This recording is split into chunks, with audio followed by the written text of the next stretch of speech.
If you're a Protestant evangelical, there's a good chance that you have been heavily influenced by what some very smart people with PhDs call the Pauline antithesis. The Pauline antithesis has a huge impact on the way many Christians think and live out their faith. The Pauline antithesis is the imagined tension in the epistles of Paul between faith and obedience. It's this idea that Paul creates a contrast between faith and good works. When you read Paul through the lens of basic Reformation theology, he seems to teach that it's faith rather than obedience that saves a person, and he even seems to say in some places that if you think your obedience plays a role in salvation, that believing that could cost you your salvation. And so this is why, in the mind of many evangelicals, it would be better to continue to fall into sin over and over again, but have faith in what Jesus has done on the cross alone, than to walk in obedience and holiness and think that that plays a role in being saved.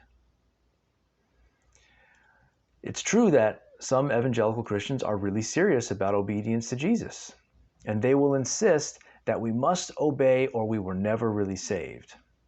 And that's fantastic.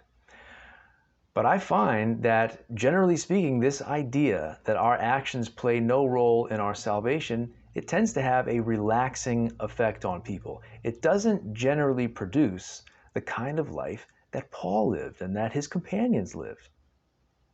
Instead of striving forward with all of our hearts, most evangelicals tend to live a pretty casual life. The Pauline antithesis, this idea that we're saved by faith rather than by what we do, it's not really in Paul's epistles. It's something that we have learned to project onto Paul's epistles. It's an illusion that has destroyed and is destroying the faith of countless people. Please don't misunderstand what I'm saying. I'm not suggesting that we earn salvation. I am saying that we are reading Paul in the wrong way.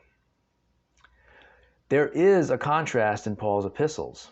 However, the contrast he makes is between faith and the works of the law, as in the Mosaic law. Paul teaches that it is the works of the law of Moses which play no role in salvation, not obedience to Jesus. That we are justified by faith in Jesus, which of course includes obeying him. We are not justified by becoming Jews and getting circumcised and keeping all the laws in Exodus and Leviticus. That's what Paul is talking about. But the Protestant reformers like Martin Luther, they took Paul's teaching out of its context. They took what Paul taught about Mosaic law and how it plays no role in salvation, and they applied that to the commandments of Jesus. And they put it all together in this thing they call the law that plays no role in salvation. And that was a terrible error.